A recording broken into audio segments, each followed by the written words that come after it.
Dr. 𝗙𝗵𝗂, Director General, Forestry Statistics in Malaysia.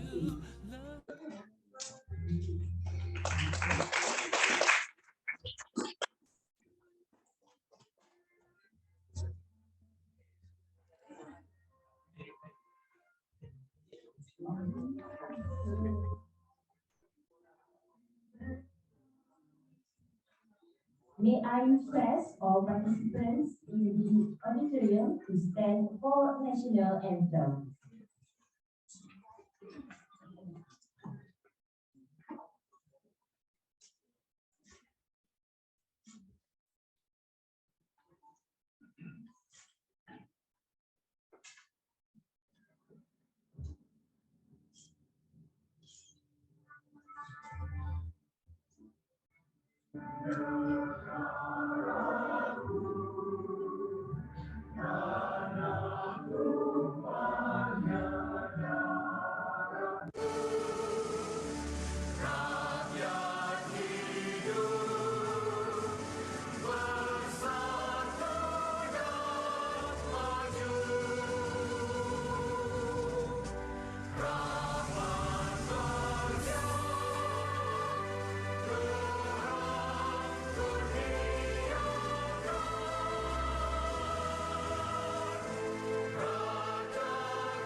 Thank you and please be seated.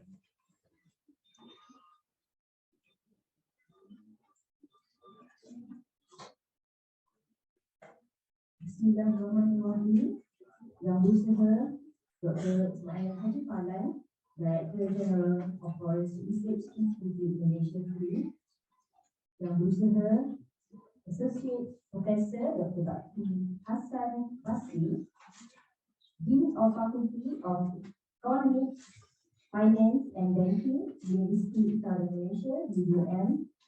Yang berusaha Tuan 𝗦𝗣𝗘𝗘𝗘𝗧𝗍, Deputy Director Forestry Development, Kedah State Forestry Department.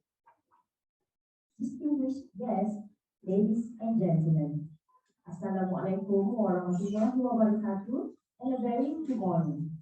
We are pleased to welcome all participants to FRIM Conference Unlocking the Value of Ulu Forest Ecosystem Services towards Sustainable Development Goals, UNFPS 2022. On behalf of the committee, I would like to express our heartfelt gratitude for your presence, and it is indeed a pleasure to have you all here today. Before we start the program, may I invite Tuan Imam Masjid Jamek Queen, Yang Berusaha Muhammad Nur Afzal bin Abdul Wahab for doa recital.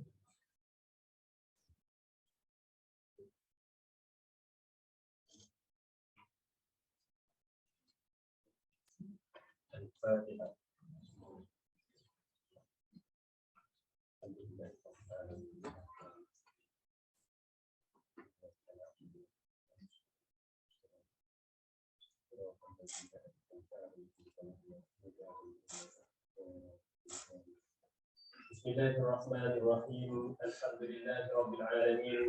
Wal 'aqibatu lil muttaqin. Wassalatu wassalamu ala sayyidina Muhammadin wa ala alihi wa ashabihi ajma'in. Allahumma ighfir lana dhunubana wa liwalidina wa liikhwanina alladhina sabaquna bil iman wa la taj'al fi qulubina ghillan lil ladzina amanu rabbana innaka ra'ufur rahim. Ya Allah, ya Karim, ya Wadud, kami memanjatkan kesyukuran kepadamu kerana mengizinkan kami untuk mengadakan dan turut serta dalam majlis perasmian FRIM Conference 2002 Unlocking the Value of Ulu Model Forest Ecosystem Services towards Sustainable Development Goals pada pagi ini.